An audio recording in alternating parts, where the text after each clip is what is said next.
Congressman, is Nancy Pelosi going to be Speaker next week? Well, I think it's quite clear that she's going to be overwhelmingly nominated by our caucus next week, and then on January 3rd, elected Speaker. Look, we just had, I say we as House Democrats, our most successful election since 1974, picking up almost 40, and actually by the end it could end up being exactly 40 seats. So it would be a little bit odd to win the Super Bowl and then fire the coach who got you there.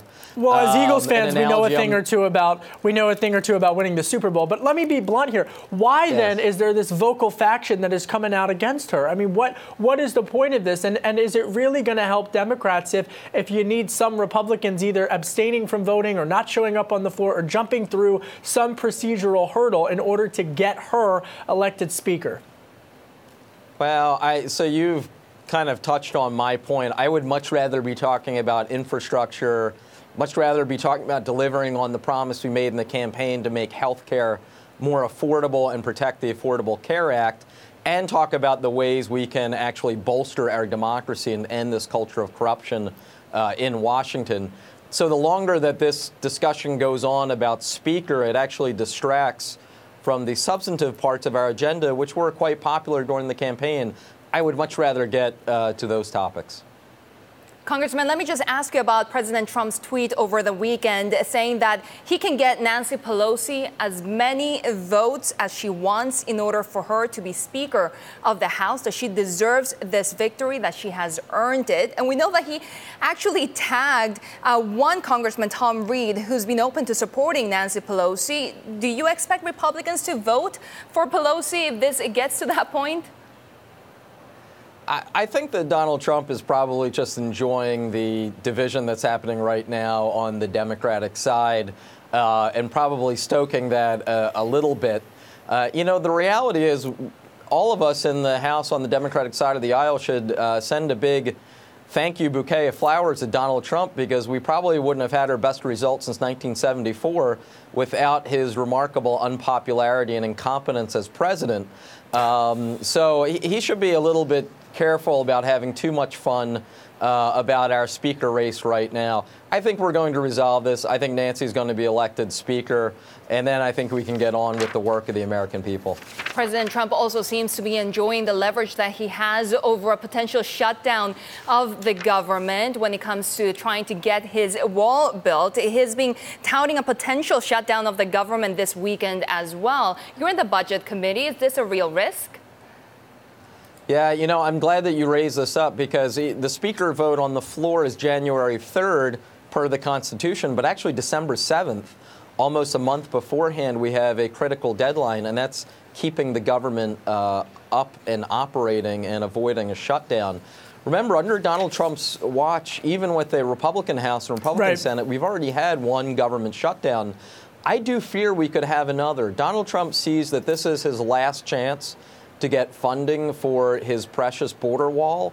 And I am very fearful that he will finally deliver on that promise to shut down the government unless he gets his border wall. Congressman, are you going to attach any amendments there that would protect Rod Rosenstein? Is that a part of this fight as well? Well, I think you mean protect Special Counsel Mueller. Bob Mueller. Yeah, I think that is something that we very much have to look at. I'm very concerned about preserving, anytime the conversation is turned to Trump and possible impeachment and the whole Russia affair, my position has been we must protect the independence and the integrity of the special counsel's investigation. That's where it rests. So I'm a strong supporter, and I'm a co-sponsor of legislation that would do that. We should call it up. As far as, whether or not that's part of the December 7th negotiations, at this point, it remains to be seen. That's going to be interesting to watch. Switching gears, Saudi Arabia, there's obviously these ongoing investigations. Are you satisfied with how the administration has responded to the Saudis, particularly now with the mounting evidence and their admission, really, of the killing of Jamal Khashoggi? No, I'm not, and it's part of a pattern over the last 2 years where the president, when it comes to foreign policy, is very transparently transactional. And unlike previous presidents of both parties, he does not even make a pretense to care about human rights and upholding certain standards that this country has always stood for. Now, that said, we should take a step back for a second and recognize that almost every issue in the Middle East, and I serve on the Foreign Affairs Committee as well as the Middle East Subcommittee, almost every issue in the Middle East comes down to this Cold War, so to speak, between Saudi Arabia and its proxies and Iran and its proxies. Some want to immediately throw away our relationship with Saudi Arabia, recognize that the Iranian regime is actually worse. So unfortunately, when we're dealing with the Middle East, there really are no good answers. The politics are enormously complex.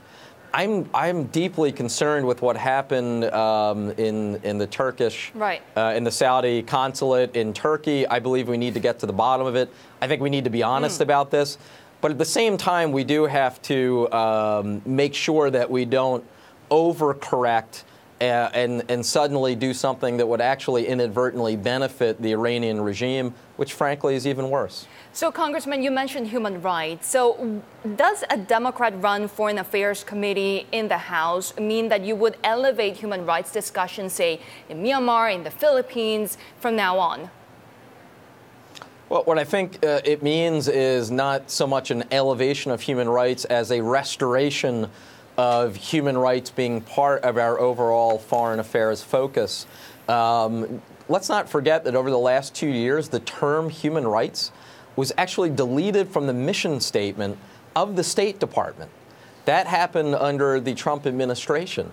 That is not something that you would ever imagine in a Reagan presidency or an Obama presidency or Kennedy or Eisenhower.